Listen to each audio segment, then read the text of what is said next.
సంధి ప్రేలాపనలు చేస్తున్నారు. ఆయన అన్ని వ్యవస్థల్ని నాశనం చేశారంటున్నప్పుడు స్పెసిఫిక్గా ఏంటి అనేది చెప్పగలిగి ఉండాలి. ఊరికే జనరల్ కామెంట్ చేయడం, బురద చల్లడం, పారిపోవడం అనేది ఒక నికార్సైన రాజకీయ నాటి లక్షణం కాదు. సంవత్సర కాలంలో ఇచ్చిన హామీని ఒక్కటి చెప్పమనండి. ఆయన 2000 నుంచి 3000 చేస్తాను పెన్షన్ అన్నాడు. మీరు దానికి ఎన్ని సంవత్సరాలు తీసుకున్నారో ఒకసారి సమాధానం చెప్పండి. అదే కూటమి ప్రభుత్వం 3 నుంచి 4000 చేస్తామని చెప్పింది. మొదటి నెలలోనే ఇచ్చిందా లేదా? పాత బకాయిలు కూడా చెల్లించి ఇచ్చిందా లేదా? దానికి సమాధానం చెప్పండి. రెండోది, మీరు రైతు భరోసా పెట్టి 12,000 నేను ఇస్తా అన్నారు. తను సొంతంగా ఇస్తానని పదే చెప్పారు.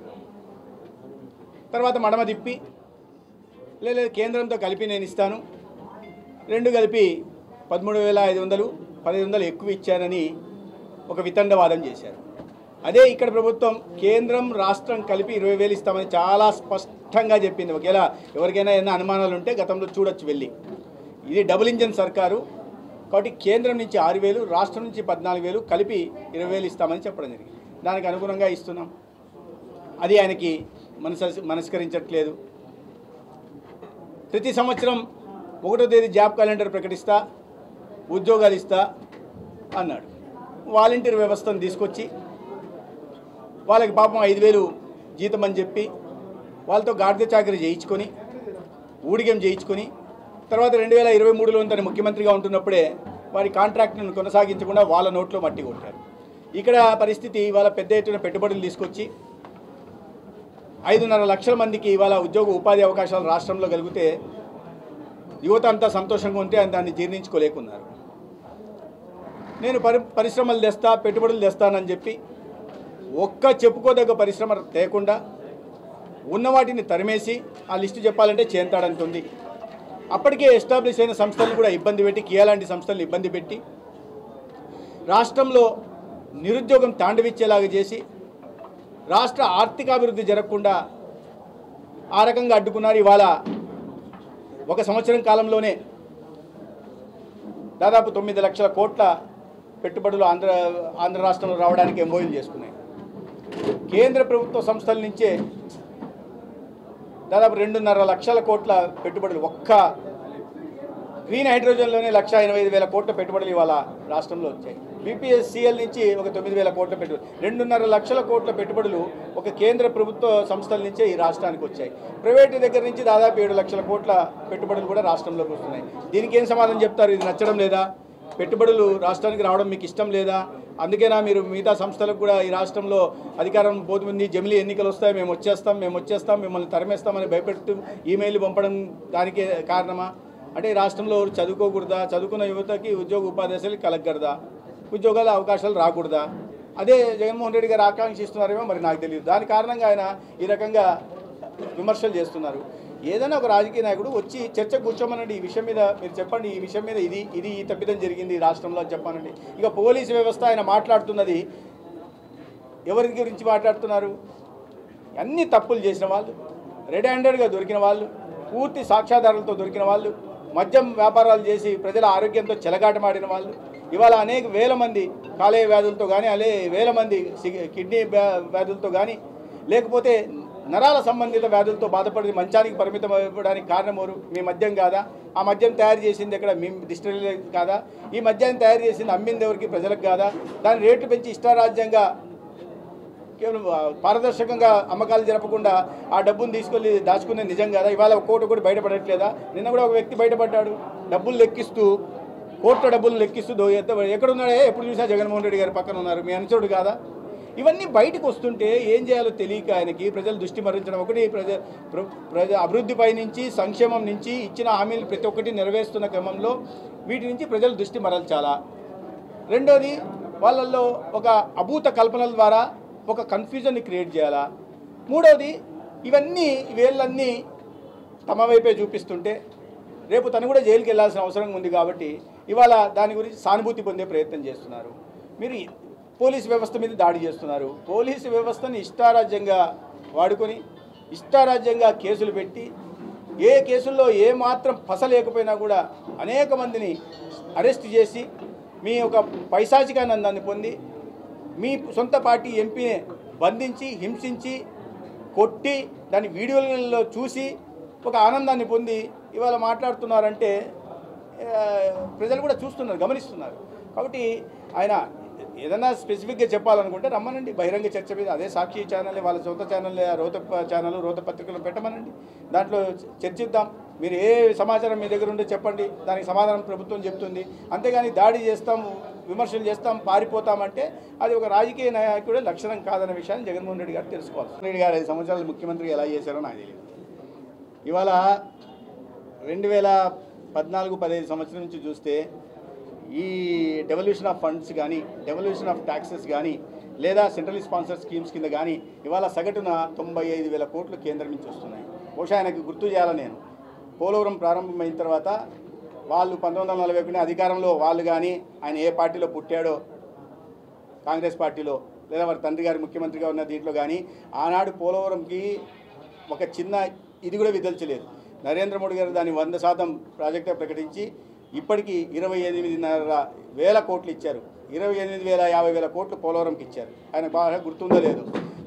రాజధానికి ఈ దేశ చరిత్రలో ఎక్కడ కూడా ఏ రాష్ట్రం విభజన జరిగినప్పుడు కూడా ఏ రాజధానికి ఇవ్వని విధంగా 2,500 కోట్లు అక్కడ, ఇప్పుడు 15,000 కోట్లు ఏడీబీ వరల్డ్ బ్యాంక్ ద్వారా ఇచ్చి కేంద్రమే చెల్లిస్తుంది. 17,500 కోట్లు ఇవాళ దానికి ఇవ్వడం జరిగింది.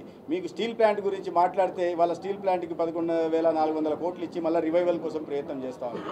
మీరు ఏ చూసినా బల్గర్ పార్క్కి మళ్ళీ 1,000 కోట్లు ఇచ్చింది.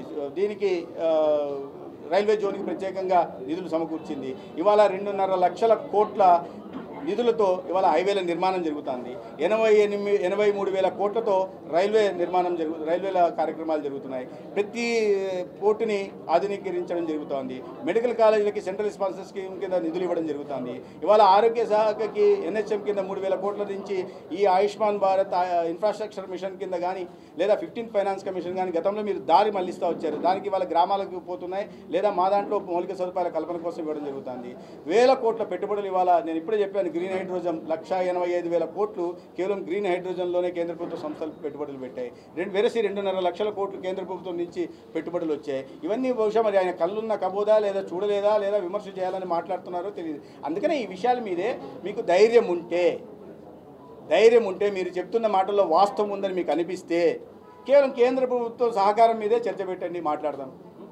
ఏ చేటైనా సరే, ఎవరి మీడియంలో అయినా పర్వాలేదు, ఎవరి సారథ్యంలో అయినా పర్వాలేదు, మీరు పెట్టండి, మాట్లాడదాం. ఒక్కొక్క విషయాన్ని మీరే సబ్జెక్ట్ ఎన్నుకోండి, మీరే చెప్పండి, మాట్లాడదాం. పాత్రదారులు దొరికారు, ప్రధాన సూత్రధారులు లేరు. ఇక్కడ ప్రధాన సూత్రధారి మాత్రమే ఉన్నాడు. పాత్రదారులు అంతా దొరుకున్నారు, పోతున్నాయన్నీ ఇప్పుడు దొరికాయి. వెంకటేష్ నాయుడు దొరికింది కాదు అసలు మాకు సంబంధం లేదన్నాడు ఈయనైతే. మా నానిగారు చెప్పినట్టుగా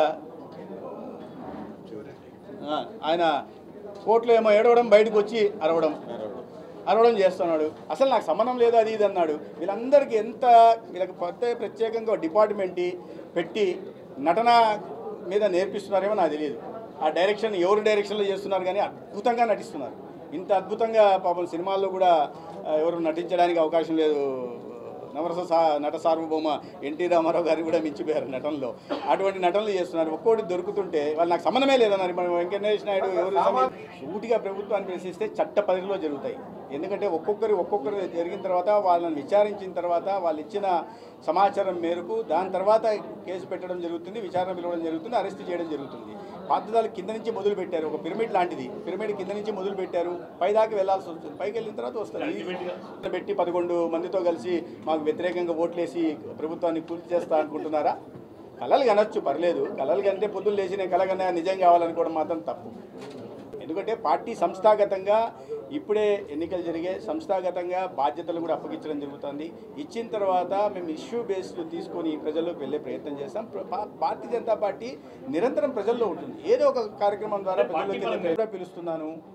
ప్రభుత్వం తరఫున మాట్లాడనియండి, మంత్రిగా నేను పిలుస్తున్నా, చర్చకు రమ్మని. మీరు కాకపోతే ఎవరినైనా పంపించండి, మీకు అంత విషయ పరిజ్ఞానం ఉందని నేను అనుకోను. ఎవరైనా పంపండి, ఏ సబ్జెక్ట్ మీదైనా మాట్లాడదాం. మీరు ఇచ్చిన హామీలు ఏంటి, ఎన్నాళ్ళు తీసుకున్నారు నెరవేర్చడానికి? మేము ఇచ్చిన హామీలు ఏంటి నెరవేర్చడానికి మేము ఎన్నాళ్ళు తీసుకున్నాం? ఏ రకంగా ప్రజల్లో ఇవాళ సంతృప్తికరమైన వాతావరణం నెలకొంది? మీ సమయంలో వచ్చిన పెట్టుబడులు ఏంటి, మా సమయంలో వస్తున్న 100 సంవత్సర కాలంలో వచ్చిన పెట్టుబడులు ఏంటి, మీ సమయంలో వచ్చిన ఉద్యోగ ఉపాధి అవకాశాలు ఏంటి, తరలిపోయిన విద్యార్థుల పరిస్థితి ఏంటి? ప్రతి సంవత్సరం ఇయర్ ఆన్ ఇయర్ 10% ఆత్మహత్యలు పెరిగాయి.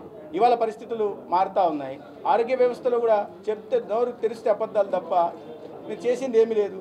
వ్యవస్థను భ్రష్టు పట్టించడం తప్ప 0 వేకెన్సీ పాలసీ అన్నారు. ఇవాళ ఎక్కడ చూసినా వేకెన్సీలే. మళ్ళీ అదే పేపర్లో రాస్తున్నారు, అనంతపూర్లో ఇంతమంది ప్రొఫెసర్ లేరు, అనంతపూర్లో ఇంతమంది అసిస్టెంట్ ప్రొఫెసర్ లేరు. మేము సంవత్సర కాలంలో నియామకాలు చేపడతాం. ఎక్కడి నుంచి వచ్చాయి ఇవి?